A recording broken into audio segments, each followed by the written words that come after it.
तो देखो पूछा क्या हुआ है, एचसीएफ और एलसीएम। अब याद रखने के लिए एक तरीका बता रहा हूँ। एचसीएफ का मतलब क्या होता है, एलसीएम का मतलब क्या होता है।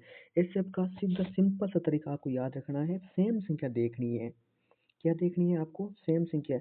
यानी ये तीन लाइनें दे रखी है, नहीं देख रही, इसमें सेम संख्या होनी चाहिए।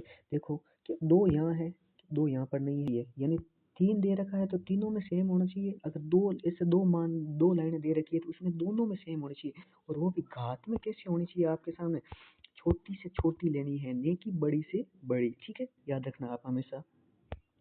अब देखो बात आती है एलसीएम के समय, क्या लिखा, सेम घात, इसमें भी सेम लेनी है, परंतु इसमें घात में कैसी लेनी है, बड़ी से बड़ी। इसमें कैसी लेनी है, छोटी से छोटी। इसमें लेनी है बड़ी से बड़ी। और सेम सेम घातों को तो बड़ी से बड़ी लेनी है, और जितने भी मान पीछे रह गए शेष उनको भी लिखना जरूरी है। एचसीएफ में तो क्या होता है, जो सेम मान होता है उसको कितनी बार लिखना है, केवल एक बार। कितनी बार है, एक बार। परंतु इसमें सभी मान को लिखना जरूरी है। पर इसमें इसमें दो कितनी बार आया हुआ है, तीन बार। तो दो की घात कितनी हो गई, तीन। तीन कितनी बार आया, दो बार। तो तीन की घात कितनी हो गई, दो बार। इसी प्रकार इसमें इसमें दो कितनी बार आया हुआ है, तीन बार। तो इसमें दो की घात कितनी हो गई, तीन बार। तीन कितनी बार आया, एक बार। पांच भी कितनी बार आया, एक बार।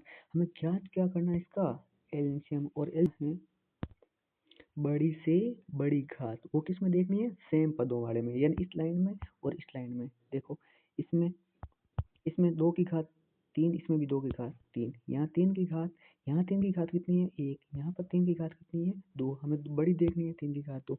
यहाँ पाँच, तो यहाँ पे पाँच। यानी जितने मान बाकी बच गए उनको भी लिखना है। दो की घात तीन का मतलब आठ, तीन की घात दो का मतलब नौ, और पाँच का पाँच एकम पाँच। जब इनको गुणा करेंगे तो कितना आएगा, 360 आएगा। कितना आएगा, 360।